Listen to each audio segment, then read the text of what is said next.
Sarah from the Los Angeles Zoo. I'm the cartoonist for GFnamesT here, and I'm here to show you how you can do it too. Let's get started. Come on.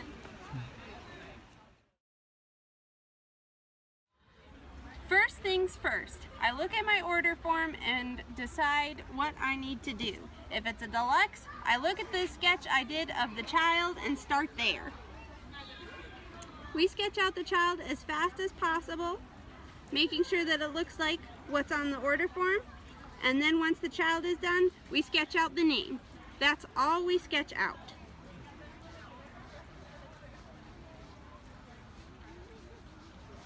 And it goes really fast. And it needs to, because everything else is much more important than this step. Once I'm finished sketching, the next thing I do is ink. And remember, we only sketch the child and the name, nothing else. For the child, I like to use this pen, a zebra pen, and then a thinner, finer pen for the details like eyes and mouth. Now we have our sketch all inked out. As you can see with the letters, I've got a thicker line. I use this crink pen to make sure that the line is thicker and bolder than the lines on the child, just so that it really pops. And here we are with the final inks. Once again, the only things that we sketched were the child and the name. The animals inside and on top are not sketched, are completely up to your creativity. I just used the same zebra pen as I used on the child to draw the animal on top and the scene inside. And then you're all set to color. So one thing to help manage your time is I usually try and do the same color in one go, which is why I usually make whatever the child is wearing the same color as something else in the picture, in this instance the monkey. And then I also have the sky and the elephant be the same shade of blue. It usually sort of fades out a little bit as you go, which kind of makes it different shades of blue, but you're still using the same paint, which keeps the pace going. And now that we've got our base watercolors down, we finish everything off with color sticks. I like to use them for like the hair and skin tone, just because I don't have those colors already in the watercolors, and to highlight all the colors that are already present and really make it pop. Also, if you're pressed for time, you can get away a little bit with filling in some of the things with just the color sticks rather than the watercolors. But you have to make it look pretty convincing or like it was intended. But it does work if you're in a rush. And here we are, all done and all set. Now what we do is package it up in a plastic bag or a frame if you're selling a frame as well.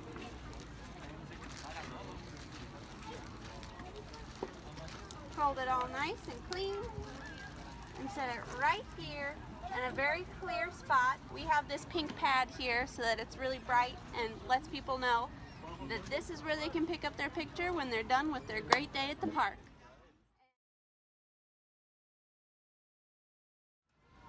To get people in, I usually read the crowd. If it's a really slow day and people are trickling in, I like to stand in front of the signs and draw attention, maybe hold up a sample also.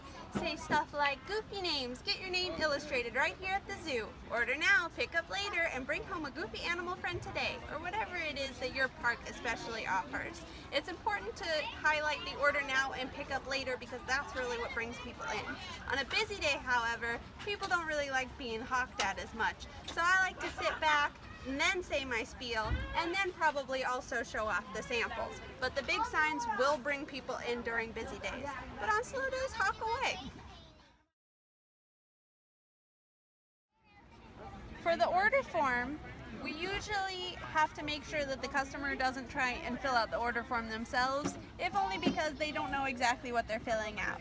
First things first, they'll usually say something like, oh, what's the difference between classic and deluxe? Which you then can go ahead and explain. Then you ask, so would you like the classic or the deluxe? And they'll usually say, the deluxe. And then you're like, great choice, and you fill that in. Next, you ask for the name. And if it's like a pretty typical name, something like Mia, like we did earlier, you can ask like, is it the classic spelling? And if they don't offer how to spell it, you can sort of prompt them ahead of time, like I, A, and they'll usually say it along with you, especially if a little kid's involved and they want to get the kid involved in spelling the name with you. Next, you can ask what animal they like on top or whatever it is that your park offers. They'll look at the signs and whatever sample pictures you have, or they might say something like, can you do a panda bear? And we're like, we can definitely do a panda bear. So you write that down. Now if they order the deluxe, you tell the family, okay, I need to do a quick sketch of you, and that will take no time at all. Usually I try to make sure that that sketch is like no more than 3 seconds. And it's really fast, and they usually love it. They immediately can see the child. If they don't, you can show it to them and say, does this look like you? And they'll be like, okay, actually their hair is in pigtails today, but it's usually like a big mane of curls. And that's what you can put in the notes section. If they have curls, dimples, or any specific requests, you can put that down in notes. And always make sure to note the eye color and hair color. Sometimes people are particular about that, so you might want to say, and your hair is brown, and they'll correct you if they're like, no, my hair is actually black. Or say, oh, your eyes are blue, and they're like, actually, no, my eyes are hazel. And then you can write that down. It's always good to make sure that you get everything just so, because this is what really sells it, is this kind of recognizability. Make sure to let them know too that it's not as stylized and detailed as a caricature. It's more of a cartoon. You can judge by the age of the kid if it's more like Teen Titans if they're like a tween, or Peppa Pig or PJ Masks if they're like a little baby, and that'll really get them going and excited for their goofy name.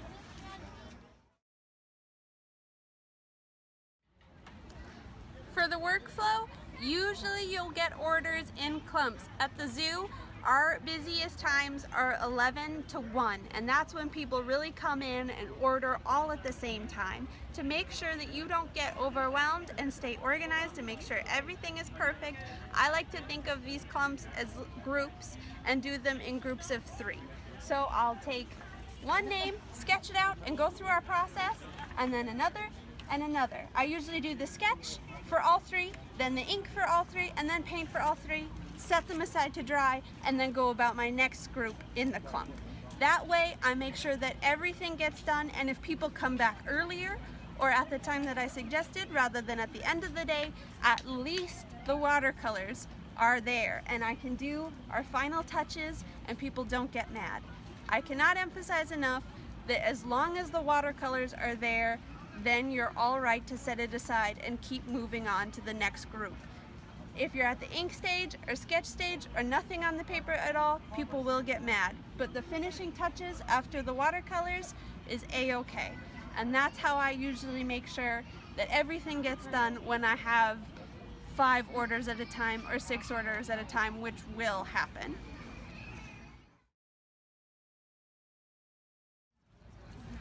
It usually takes me about 10 minutes or less to do a goofy name, but what I usually tell people is that it takes about 15 or 30 minutes, just so they understand what they're actually ordering and that it is order now and pick up later.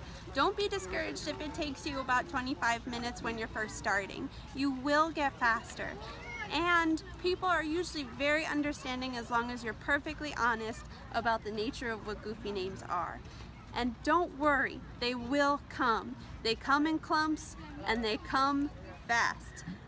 It might seem like you're waiting around for a long time, but when people arrive to get a goofy name, that usually draws in more people. And what I like to do to help make that happen is to talk to people and answer their questions when they arrive and are curious about goofy names. Usually little kids will see all the colored pencils and watercolors and want to know what's going on, and especially if they can participate. That's when you really can get them in, and that's when I usually make my sale, is when the kids start asking questions. Pretend you're a teacher or a babysitter, and they'll definitely want one. In short, you will make money, I promise. It's gonna be awesome. Just have a lot of fun, enjoy the creativity of goofy names, and don't get discouraged. It's a lot of fun, and you can do it too.